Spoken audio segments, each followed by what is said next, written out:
If I asked you what is the shape of an orange, you would probably say a sphere. But if you zoomed in thousands of times into that orange, you would see on its surface millions of bacteria of all different shapes and sizes, from a sphere to a squiggly corkscrew. Now you might be asking yourself, why on earth would I care about the shape of bacteria? Well, one reason is that bacteria care about their shape a lot. Cell shape is important for bacteria survival, allowing them to acquire food and avoid predators. Understanding cell shape determination in bacteria is also of clinical importance because cell shape requires the synthesis of the cell wall, the exoskeleton that surrounds bacteria and protects it from exploding in rapidly changing environments.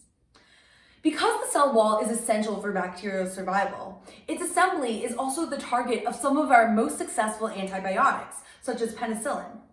However, how the cell wall is built is still largely a mystery.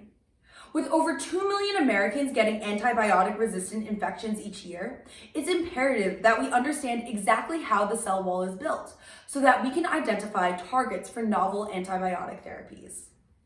To this end, my thesis aimed to illuminate the structure and function of MreD, a protein involved in cell wall synthesis and cell shape in E. coli. This means that when MreD is deleted from the genome, rather than appearing like rods, the cells appear spherical and then explode and die. However, the structure and function of MreD is still not understood. When scientists are faced with a protein of unknown structure and function, we often use what is called a genetic approach. To explain this approach with an analogy, if aliens came to Earth and saw a car for the first time, all they would know about the car is that it moves from place to place, but they wouldn't know exactly what parts of the car allow it to move. So they might tinker with the car a little bit and find out that when you remove the gas pedal, the car cannot move. This would lead them to believe that the gas pedal is important for the function of the car. In my case, I created a library of different versions of MreD, each with one base pair mutated. If the cells appeared spherical rather than rod-shaped, I concluded that the mutation must be deleterious to the function of the protein. Using this method, I identified a pocket of the protein that is critical for the function of MreD, just as a gas pedal is critical for the function of a car. This pocket is also predicted to bind a small molecule.